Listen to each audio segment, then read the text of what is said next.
میرے صحابہ میں تمہیں ایسی چیز نہ بتا دوں کہ جب تم میں سے کسی کو کوئی مصیبت دنیا میں آ جائے یا کوئی بلا کا سامنا ہو جائے تو اگر یہ کلمات اپنی زبان پہ لے آئے تو اللہ رب العزت اس کی بلا کو دور فرما دیں گے اور اس کی مصیبت کو دور فرما دیں گے۔ اور وہ کون سی دعا ہے؟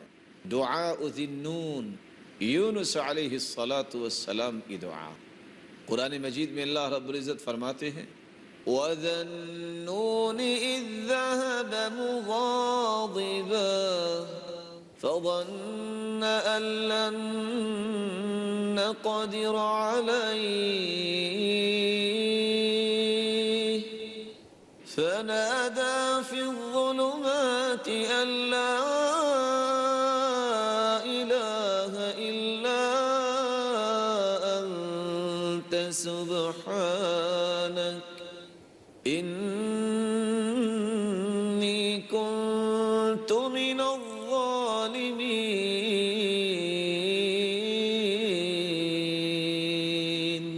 وَذَا النُّونِ إِذ ذَهَبَ مُغَاضِبًا، قوم سے ناراض ہو کہ یونس علیہ السلام وہاں سے چل دیے۔ فَظَنَّ أَن لَّن نَّقْدِرَ عَلَيْهِ، اور اس کا گمان یہ تھا کہ ہمارے پاس قدرت نہیں ہے، کہ جہاں بھی جائے گا تو ہماری قدرت میں ہی ہے۔ فَنَادَىٰ فِي الظُّلُمَاتِ، جو مچھلی کے پیٹ میں جا گرا، رات کا اندھیرا، سمندر کا اندھیرا اور مچھلی کے پیٹ کا اندھیرا، اس وقت اس نے دعا کی لا الہ الا انت سبحانک، اے اللہ تیرے علاوہ کوئی عبادت کے لائق نہیں، تو تو پاک ہے۔ انی کنت من الظالمین، میں نے اپنی جان پہ ظلم کر لیا۔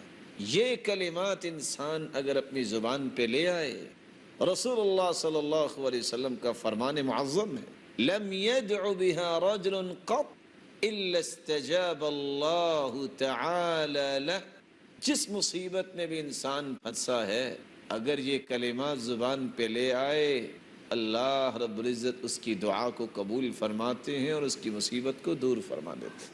لا الہ الا اللہ، لا الہ الا اللہ، لا الہ الا اللہ، لا الہ الا اللہ، لا الہ الا اللہ، لا الہ الا